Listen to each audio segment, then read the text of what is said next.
mga kapatid, welcome back po. Salamat po sa nakaka-appreciate. Thank you po. Kung mabigat naman po yung subscription, kahit yung like lang po, masaya na po ako. At buong puso na po ako nagpapasalamat sa inyo. Salamat at God bless po sa inyong lahat. Magbibigay lang tayo ng reaction dun sa isang video ng isang congresswoman tungkol sa maleta. Marami na rin ang kapanood nito. Kay Congresswoman Mica Gonzales ba yun? Mga kapatid, panoorin muna natin and then magbigay tayo ng opinion at reaction regarding doon. Kung ano ba talaga yung kanyang kasi may sinabi siya. Okay, panoorin natin. About sa maleta issue, no? Sige, sasagutin ko yan para matapos na. About sa maleta issue, no? Sige, sasagutin ko yan para matapos na.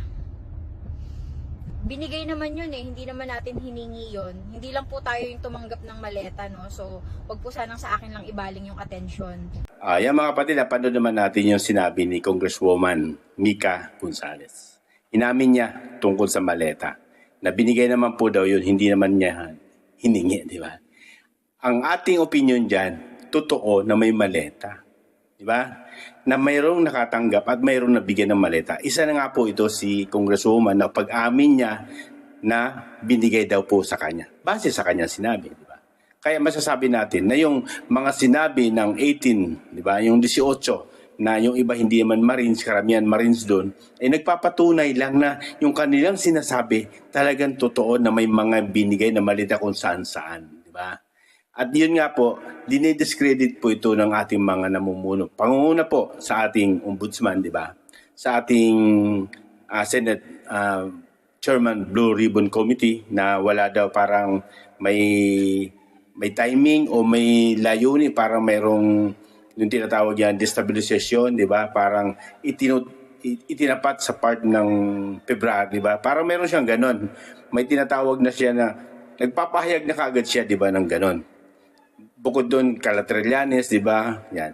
Pero bibigyan natin opinion, itong si Juan. Si Secretary Anyo, di ba? Sa Secretary Anyo ni BBM na sayang daw yung kanilang mga panunungkulan. Base doon sa interview sa kanya, sayang yung panunungkulan. Baka makakarma kayo dito. Magsabi lang kayo ng totoo. Ay, ang sagot natin doon, yung ating buwelta sa kanya, sa ating, paano sa kung totoo yung sinasabi ng 18? Siguro, karapatan naman ng ating Secretary Eduardo Anyo, na sabihin yun. Kasi nga, unang-una, baka nga, bahagi siya doon sa naging bahagi doon. Kaya, idinidepensahan niya yung kanyang pangalan, di ba? Siguro, ganun nga.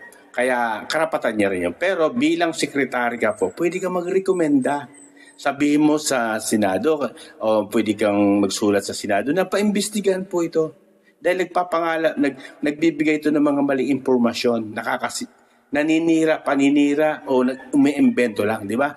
Secretary ko ni BBM, siguro sabi mo kay BBM, paimbestigahan natin ito. Kasi unang-una, di ba, nagsasabi o nagbibigay ng mga maling impormasyon regarding sa mga maleta na yan, di ba, kung talaga hindi totoo po ito, Secretary Anyo, ay bakit hindi nyo paimbestigahan? Kung hindi naman totoo po ito, di ba marapat lalo na ipapaimbestigan ito? Kasi unang-una yung sinasabi nyo na, di ba, baka makarma o kayo, destabilisasyon sa part ng administrasyon BBM para mapabagay.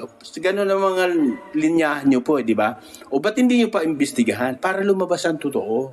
Di ba? Kasi kami man sa mga mayang Pilipino, naghahangad din po kami ng tamang informasyon, tamang totoo o anong talaga bang totoo o totoo yung sinasabi ng 18 na Marine, di ba? Kaya nga sabi natin, mayroon naman po kayong posisyon, pwede kayong sumulat para paimbestigahan ito, para lumitaw ang totoo. Di ba? Katulad ni Ombudsman, di ba? Remulla, naglabas na kagad siya ng tinatawag na verdict. Parang ganun lang yan eh. Bilang ombudsman ka dapat, di ba? Dapat himayin mo muna, alamin mo muna, pag-aralan muna. Siguro yung mga ganung pahayag, hindi, di ba? Wala daw sa isa.